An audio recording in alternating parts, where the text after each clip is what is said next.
Rewinding the clock to the early 1950s places you in a very particular period of American history. The conflict was finished. Interstates were on their way. Additionally, many families did not yet associate long-distance travel with airports. It was a large diesel bus traveling down a roadway with 2 lanes. This was the start of the heyday of highway travel, when taking a bus could still feel like an adventure rather than merely a means of transportation. Greyhound was able to predict that future. They also wanted to be more than simply another bus company. They want a national emblem that resembled the American future on wheels. Coaches with large picture windows, elevated seating, and a stylish aesthetic were already attracting passengers. People would remember that excursion for the rest of their lives if you could improve the perspective and make it seem like they were flying rather than bouncing. GM had been subtly pursuing the concept with the GX1 and GX2 experimental prototypes. Encased in the flowing Raymond Loewy lines, they carried a dual-level arrangement. It had a 2-tiered body, a staggered roof, and a profile more akin to an ocean liner than a bus. The aim was straightforward and audacious. Construct the Vistadome train car's highway counterpart. This was more than simply a new model for Greyhound. It was a tactic. Keep your distance from the tiny regional lines and the trails. Give each billboard, postcard, and See America from a Scenic Cruiser advertisement a unique shape. Additionally, it was an opportunity for GM to demonstrate that Detroit could combine cutting-edge engineering and bold design to create a machine that would be remembered. The Scenic Cruiser had a mechanical secret that would torment it from the first mile, despite its attractiveness. Instead of a single engine, the coach was powered by 2 Detroit diesel 471s installed side by side. It sounded clever on paper.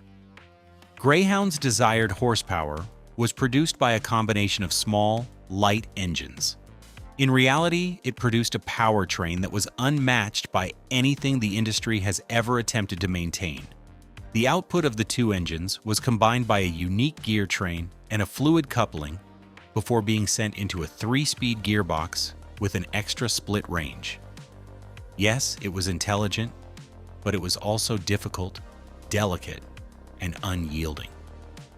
The entire bus would signal if one engine deviated even a little from the other, heat where it shouldn't be, floor vibration, and fuel usage that can vary greatly across coaches. Next came the clutch system, an early electrically operated control designed to improve shifting and make it more contemporary. Rather, it became known for its severe engagement and delayed reaction. Drivers grumbled about the uncertainty, hesitancy, and lurching. In order to make the buses drivable on a daily basis, Greyhound had to upgrade the whole fleet with a traditional mechanical clutch after hearing those concerns loud and clear. However, the drivetrain wasn't the only source of the actual issue. The rear window band, a stress point where the split-level design transmitted strain from the top cabin to the lower structure, started to show structural flaws. GM had inadvertently produced a twisting force that focused on a weak seam by raising the passenger deck above the driver. Visible fractures appeared on enough buses that they could no longer be written off as individual wear. The Scenic Cruiser was a problem from the beginning for the mechanics who had to maintain these machines running because of this systemic defect. Due to its 3-section Monaco body, many processes needed specialized expertise or skills that most businesses simply lacked, and access panels were tight and components were buried deep. Parts cost more and downtime is prolonged. Training was behind schedule. A coach that was intended to be a showpiece ended up being parked in a garage for much too long. Ultimately, the Scenic Cruiser's appearance did not bring it down. Its ambition brought it to an end. Yes, it is bold, beautiful, and distinctive, but it is also underforested and over-engineered. Greyhound wasn't the only one that suffered from these early defects. They sowed the seeds for a time when no American firm would dare produce anything like in the future. By the early 1960s, the facts could no longer be dismissed as early manufacturing flaws or covered up with hopeful messages. Greyhound had to make a choice that no carrier ever likes to make, since the Scenic Cruiser program was failing on its own. Either rebuild the whole fleet from the ground up, or retire 1,000 almost brand new coaches. In the years that followed, the biggest coach reconstruction project in American bus history was undertaken. Approximately 979 picturesque boats were sent to Marmon Harrington during 1961 and 1962 for a thorough mechanical refurbishment.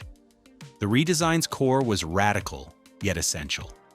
The troublesome coupling mechanism of the twin 471 power plant was eliminated. A single Detroit diesel 8V71, the same tough V8 two-stroke engine that propelled many trustworthy coaches for decades, was then installed. Additionally, the original gearbox was taken out and replaced with a Spicer 4-speed manual that mechanics already knew how to repair and drivers already trusted. The rebuild teams locked down the weak spots revealed by the split-level design by strengthening the rear structure and the region surrounding the rear window band in order to address the structural strain. And the price for all of this was enormous. According to current estimates, the bill, adjusted for today's worth, ranges from $10 million to $13 million from the 1960s. That is undoubtedly hundreds of millions of dollars spent on repairing a fleet that ought to have been the company's most valuable asset. What was supposed to represent American self-assurance has turned into one of the most costly lessons in the history of transportation. Legal strains swiftly replaced the financial hardship. By pointing to design choices, production shortcuts, and irrational expectations, Greyhound and GM exchanged accusations. Their once strong strategic alliance, which had influenced the design of American highways since the 1930s, disintegrated virtually immediately. There was more to the Scenic Cruiser's failure than merely mechanical issues. It put an end to GM's hegemony in the market for inner-city coaches. The wounds were severe for Greyhound. The corporation lost interest in radical engineering after surviving a catastrophe of this magnitude. It no longer sounded thrilling to be revolutionary. It sounded pricey. The gloomy pragmatism that would characterize the business for decades had completely supplanted the fantasy that gave rise to the Scenic Cruiser. If the Scenic Cruiser's flaws were exposed by the expensive rebuild and mechanical issues, the market made the ultimate, clear decision. And that decision was definitive. GM itself was the first and most obvious indication. The business created the PD4901 Golden Chariot as a follow-up prototype in the hopes of improving the idea rather than scrapping it. It continued the idea of Scenic Cruiser. This time, it's bundled into a high-floor form with greater power and more traditional underfloor storage, but it still has a dynamic profile and 2 engines. Theoretically, it was everything that the Scenic Cruiser ought to be. In fact, it didn't go anywhere at all. There was only ever one constructed. It was not ordered by any airline. Not a single regional line. Not Trailways, nor Greyhound. After glancing at another dual-engine coach, the industry silently and resolutely left. There was more to the Golden Chariot than a botched prototype. It was a clear indication that the market will never again tolerate this level of complexity. Furthermore, the Scenic Cruiser's renowned split-level architecture failed to generate cash where it was most needed, even if you ignore the mechanics. Yes, the superior perspective was adored by the passengers. Although it looked great in advertisements, it didn't increase the number of seats, increase the amount of luggage, or shorten station turnaround times. While operational expenses increased, profits per mile remained unchanged. The ledger could not be balanced by beauty alone. The human element, which fleet managers usually take carefully, then entered the picture. The dual-engine setup was never well received by drivers. They disliked the additional consideration needed to handle the odd drivetrain, and they could sense when the 2 power plants drifted out of sync. It was much less loved by mechanics. There was twice as much effort, troubleshooting, and downtime when there were 2 engines. Additionally, a design's demise is certain when both the individuals operating the vehicle and the people beneath it start to despise it. The Scenicruiser ultimately lost the market's trust in addition to a technological war. There is no turning back after a whole industry rejects a notion. Greyhound had started to guide its destiny in a completely new way by the time the Scenicruiser rebuild program was coming to an end. The business stealthily acquired a smaller but potential Canadian builder in the late 1950s and early 1960s, motor coach companies. Everything was altered by that action. Greyhound no longer had to rely on foreign manufacturers with their own technical theories and goals. Instead, they had a direct channel to a coach builder who could create buses based on operational realities rather than merely aesthetic fantasies. Furthermore, the Scenicruiser experiment and MCI's ideology couldn't have been more unlike. MCI had faith in a single rear-mounted engine, easy, tough, and well-known to all North American mechanics and drivers. They favored a high floor plan because it produced enormous baggage bays and a more robust, clean construction. Because their bodies were modular, they could be accessed and repaired more quickly. The working driver was the primary focus of the design of MCI coaches, which also featured predictable handling, simple controls, and none of the mechanical gimmicks that had made the Scenicruiser such a pain. The outcomes were self-evident. Greyhound embraced the MC7 as the Scenicruiser's logical replacement when it debuted in 1968. Powered by the tried-and-true Detroit Diesel 8V71, it is longer, stronger, and simpler to maintain. The resulting MC8 and MC9 were not limited to filling Greyhound garages. They dominated American highways long into the 1990s and established industry standards. Because they were profitable, saved labor hours, and kept out of the shop, they were the coaches that carriers trusted. The dream of a picturesque cruiser finally died for that reason. Greyhound didn't require GM once it had MCI. Furthermore, without Greyhound, GM's market was too small to support audacious, dangerous, and future ideas.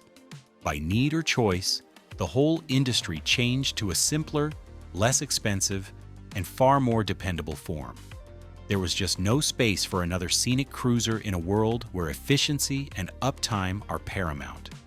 The Scenicruiser had a lasting impact on American coach design, even after its difficult service life. The high roofline and the sweeping, somewhat nautical appearance were stolen by GM's own Buffalo series, PD4107, PD4903, and its brothers, although they were repurposed to fit a far more useful single-lee construction. Scenicruiser DNA was subtly reflected by other builders as well. A bigger passenger deck, larger panoramic windows, and a profile that suggested movement even when the bus was motionless. The picturesque cruiser was not imitated by the industry, seen in movies, documentaries, and museum displays frequently acting as a shorthand for a more hopeful America. A time when every mile seemed to have some hope and the road seemed to go on forever. The picturesque cruiser holds a special, almost hallowed position among aficionados, because reconstructing one demands the type of attention often reserved for antique airplanes or classic wooden boats. The few surviving units are typically rebuilt by bus enthusiasts with a great deal of patience. There are few parts, complicated systems, and no section of the bus is simple to disassemble. For practical reasons, collectors don't pursue them, because they are recognizable, distinctive, and intricately entwined with the visual memory of the country. They are pursued. And that could be its true legacy's core. The Scenicruiser was too intricate to ever replicate, but it was also too lovely to forget. The exact qualities that made the Scenicruiser legendary, its ambition, engineering daring, and futuristic silhouette also made it hard to duplicate, so America decided not to construct another one. Please remember to subscribe for more in-depth looks at the machines that formed America's roads, like the video. And leave a comment If this story reminded you of anything or taught you something new,